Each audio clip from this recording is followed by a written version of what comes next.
Hi, I'm Lou Contey, and I'm directing the Whaleship Essex, the new play by Joe Forbrich at Shattered Globe Theater, and with me for conversation is Joe Forbrich. Himself, company member, and playwright. So, Joe. Yeah?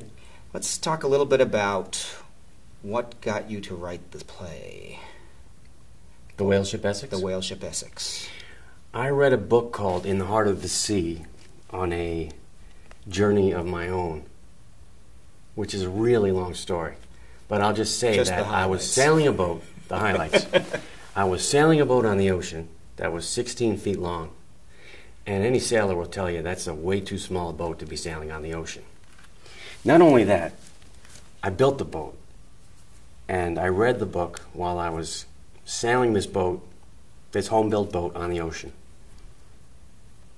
This home-built boat. You built it. You built it from the book. What book? The book that you bought on how to build boats? Yes, sir. Don't give me a book. You know what happens when I get a book? I get inspired and I build a boat, or I get inspired and I write a play. So don't give me a book. Tell me the story of the book. You ended up finding the person who wrote it. You went to Martha's Vineyard for a summer. The wooden boat book, yeah. Or the In the Heart of the Sea? The wooden boat book. The wooden boat book. Yes, I was inspired to build a boat because it was a book about a very famous boat builders on Martha's Vineyard, Gannon and Benjamin Marine Railway. And they've been building boats there, 50-foot wooden, beautiful, steam-bent, plank-on-frame boats since 1980, I think. And I wanted to learn. So I wrote him a letter. I said, I'll work for you for free. He said, okay. Your offer is gratefully accepted, was the words. This guy's like the Robert De Niro of boat builders. I was so nervous when I met him. So, wow, I got a job at the boatyard. And then I found out there's a theater on the island. And I auditioned for a play there and I got the part, which means I had housing on the island. Mm-hmm. So I could do theater at night and learn how to build boats by day. And the way I got there was sailing a boat from Long Island, where my boat was, to Martha's Vineyards. I think it's 120 miles, but for me it was 180 because the wind was coming from the northeast, and it should have been the southwest. That's the prevailing wind, but that week nature played a trick on me. Uh-huh. I mean, it's allowed. It's not, it's usually southwest. I'm just saying, it's usually southwest. For some reason, when I wanted to go and sail, it turned northeast, and it was against me. Okay. Well, tell me a little bit about the Whaleship Essex. Well, I read this book while I was on the boat, and I was surprised that I had never heard of it before, and that no one ever told me about it before, being a guy who likes stories of the sea. So I thought, it just came to me right away. I wrote across the pages of the book, it is my destiny to write a play about this. And I figured sea shanties would be cool. And I just pictured, my first image was a bunch of sailors coming on stage and putting a ship together before our eyes on stage while singing a sea shanty. And I just kind of went from there. And just for clarification, the Whaleship Essex is the story that helped to inspire Herman Melville to write Moby-Dick. Right. He read the narratives of Owen Chase, the first mate on the Essex. Yeah. And that was basically the beginnings of Moby-Dick. Yes. And it kind of picks up where Moby-Dick leaves off, mm-hmm. because right. Moby-Dick ends with, hate to give it away, but the whale sinks the ship. And that's only the first act of this play.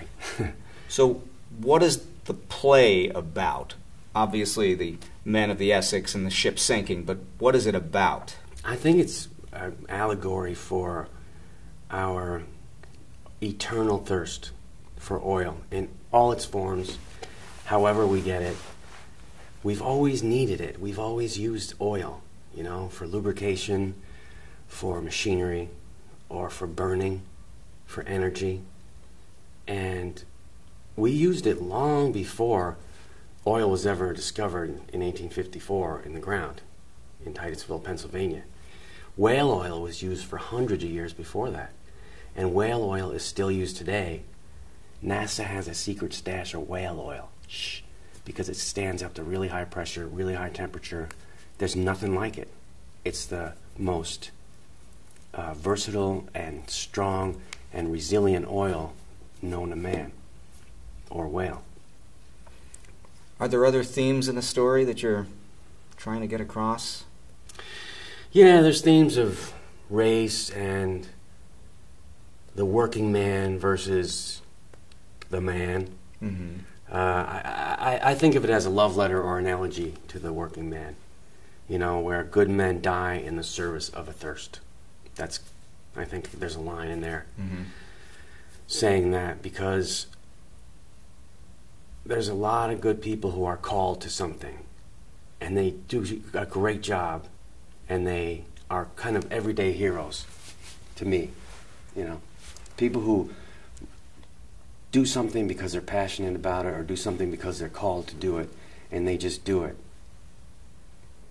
There's something really noble and heartwarming about that. And I'm a carpenter, and that's how I feel. I just finished making some boat parts today, and it just feels really good for the soul. It just feels good to actually work with your hands. Okay. Now, as the director of the play, it's my job to find as many themes as possible as well. And one of the themes that you and I have talked about is the savage versus the civilized. How the characters of Pollard and Chase kind of represent the two different sides of mankind. The civilized Pollard, the Quaker, who's there to make a living, make some money, and he tries to be very civilized to his men. He's very magnanimous. He's fatherly, and he's not necessarily the most successful sea captain as a result. And Chase is hard and savage, and in some cases cruel, not necessarily because he enjoys it, but because he sees it's the way to do things, to get the job done. And those two things collide and create the conflict of the play. Would you say that's a pretty accurate description? Yes, I would. And it's funny because it's an image that first came to light for me when we did Streetcar Named Desire, because it was Stanley the Savage against Blanche the Refined. And believe it or not, I kind of had that in the back of my mind while I was writing this play. What I did was take the historical events and find a personality for each person that would justify the historical events that were created by that one person. So if something were to happen, such as there was a knockdown and we knew that Chase was the one who had the idea, well, we just build all kinds of savagery around him and quest for authority around him. And that naturally clashes with the captain, because he's the one that's supposed to be in charge. So right away you have natural drama if you can pick it out of history. I think there's clues to who these people were, even though there are no recordings of them. We don't know how they talked. There are clues in the narratives as to who these people were. And so I just kept looking and looking and looking and finding the clues, the slightest little things that would tip me off to the type of person that person might be or might have been. Now, in the writing, and you talk about the narrative, there is quite a bit of narrative from the perspective of one of the crew members who survives and 30 years later tells the story, Thomas Nickerson. And in writing the play, you chose a certain way of creating the language, iambic pentameter. Yeah. Can you talk a little bit about that? Yeah, I kind of thought I should keep it a secret, but I couldn't shut my mouth about it because I had been doing. It wasn't that it was obvious. Well, it was kind of buried in there a little bit, except at the end, Nickerson's poem is kind of like, but I'm a musician as well, and I like the rhythm of language. And I had just done Shakespeare in the Park, 2 shows in rep, and had been steeped in Shakespeare and felt that rhythm. And I thought, as a flavor, an archaic flavoring applied to the rhythm of what these guys are saying might make it feel kind of ancient. The cast has been chewing on the words for the last 4.5 weeks, and they're still kind of getting the rhythm of it all. And the storytelling is interesting. It's flashback, Nickerson telling the story and going back in time to watch it all unfold. Mm-hmm. You've seen this play through 2 previous productions. Yeah. Can you tell me a little bit about that? Yeah, I was in a Broadway play as an understudy. It was my first Broadway job. And it was, Tom Hanks was playing the lead, and I was understudying the guy playing his lawyer. And I was also trying to organize a reading of the Whaleship Essex at the Players Club in New York City. It's the home of Edwin Booth, John Wilkes Booth's brother. Mm-hmm. And it's now turned into a social club for artists, actors. And there's a big kind of dining room in there with about 150 seats. So Tom Hanks always came to the theater early to get ready. And I always came early too, because this is my first Broadway job, and it was just so great to be there. And so I went down there when he wasn't busy to his dressing room. And by the way, he took like one of the smallest dressing rooms. He didn't have like the stars dressing room. Anyway, he was very approachable, so I said, "How would you like to be a whaleship captain for a couple hours?" Mr. Hanks. And he was like, "Sure, pencil me in." I'm like, "Thank you, thank you, thank you." And that's how it happened. And we handwritten invitations to 150 people. We didn't tell any press or anybody. We just did it for potential donors and friends and family and fellow actors. And it was a huge success, and I think it helped to generate then the very first production, the showcase, that my wife Jennifer and I produced. And we raised money for that. Again with handwritten notes, but this time we could say, and by the way, Tom Hanks read the part of Captain Polly.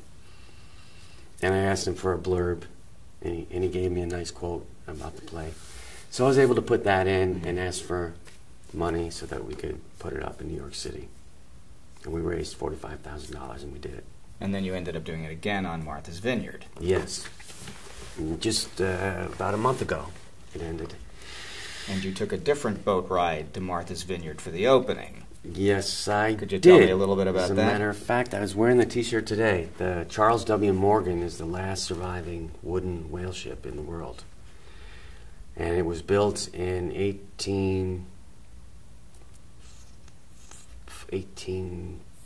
think the 1830s.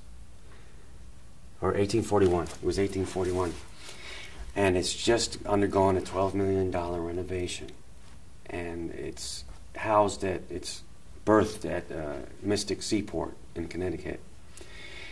And they figured, since it had to be redone and it was falling apart, the people that they went to ask for the money said, "We'll only give you the money if you make it sail." And the logistical undertaking was to have to in order to get a whale ship sailing again, it took $12 million just to refit it. Then they had to get Coast Guard approval. They had to get insurance. They had to train a crew. It was a logistical nightmare, and they went all around New England. And I had applied to go on as a artist that would produce something in return for a chance to sail on it. And I sailed, ironically and coincidentally, from Newport to Martha's Vineyard 2 days before the opening of my play about a whale ship. And what was that experience like? Well, Lou, it was freaking fantastic. It was amazing. I remember we slept in the forecastle, which is the very front of the ship, and there are many, many bunks. There's enough for 24 men. And it's very crowded. This is probably the distance between one guy and the next guy above him. And I slept there overnight, and I woke up in the morning, and I was the first one on deck at 5 in the morning, and it was foggy, and you couldn't see like 3 feet past the prow or the gunwales.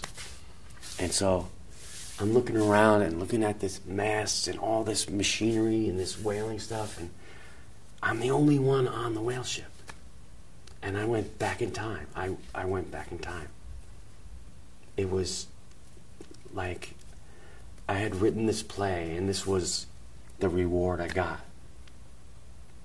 It was amazing, and it was beautiful, and the carpentry and the craftsmanship that went into it, and the ingeniousness back then of the machinery. It's very simple to operate and very capable of lifting tons and tons. And the tools that they use, the harpoons and the cutting spades and the beauty, just the beauty of the whale boats themselves, you know. They say boats are floating furniture, and when you look up close, there's just so much craftsmanship that goes into them. You made the analogy too between sailing and sailors and their equipment to the theater, to how the theater got some of its names, the things in the theater. You know, many times in New York, unemployed sailors would be stagehands in the theater. Can you talk a little bit about that? Right, and they would call them deckhands. So a guy who's a stagehand is also called a deckhand because it's like the deck of a ship. And the reason they were hired is because there are a lot of ropes and pulleys on a ship, and there's a lot of ropes and pulleys in the theater. And there's a lot of counterweights and boards and battens and giant pieces of fabric that are floated down, and it's very, very similar to how a ship works. So they would hire these guys to work up in the fly and bring on the scenery, and that is why it's bad luck to whistle in the theater, because they would whistle on the ship because that's the only thing you could hear over a howling wind. And that means bring a sail down. And if you were an actor and you went on that stage and whistled, one of those guys up in the fly might just drop something on you. So not just a superstition, but a good safety tip. Exactly, yes. He would lower the boom, as it were, to use a nautical term. And we've been using a lot of nautical terms in rehearsal. We find how Really, often I'm taken aback by how much that's another nautical term. Another nautical term. All hands on deck? Yes, sir. 3 sheets to the wind. 3 sheets to the wind. It's amazing how many phrases in everyday life there really are. There's hundreds and hundreds and thousands. So, in writing this play, in the experience that you've had, it's brought many different parts of your life and many of your different loves together. Yeah. How has this year felt for you? Oh my God. This has been the most incredible year of my life. Like, life begins at 49. This has been the most surreal, wonderful, scary, adventurous, on so many levels, time of my life.